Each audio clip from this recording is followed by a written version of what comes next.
एकड़ो बादशाह बादशाह त मुंहिंजो अला आहे पर वो हिकिड़े नंढड़ी नगरीअ जो बादशाह हो।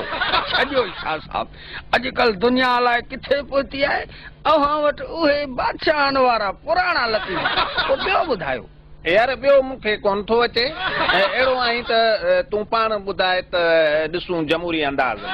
हा छो न, हिकिड़ो हुजे मवाली भंग जो कूंडो चाढ़े अची हिक जाइ ते। ॾिसो बादशाहनि जा लतीफ़ा अव्हां खे कोन था वणनि त भंग जे मवालीअ जे शान में गुस्ताखी मूंखां बि बर्दाश्त कान थींदी। को ॿियो ॿुधायो। मां अर्ज़ु कंदो हलां इम्तियाज़ शेख साहब तव्हां को सियासी नकल ॿुधायो। यार मूंखे कोन थो, बाक़ी ही वॾो कारीगर थी। अदाब ॿुधाए लतीफ़ो साहब जो हुकुम आहे।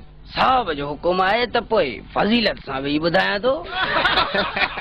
लतीफ़ो तो ॿुधाई या मां अर्ज़ु कंदो हलां त मौलूद तो ॿुधाई। छॾियो हिनखे ॿियो को ॿुधाए। ॿियो को साहब। इहो लतीफ़ो घटि आहे त पाण हिते अलाए छा पिया ॻाल्हायूं ऐं माण्हू जेको ॿुधनि पिया सो ॿियो कुझु आहे। इहे PPM वारा जेके गुस्ताख ग्रुप वारा आहिनि ऐं प्रोग्राम था कनि पंहिंजा पाण में आहियूं, इहे वॾा टिकली आहिनि। अलाह बचाए हुननि खां।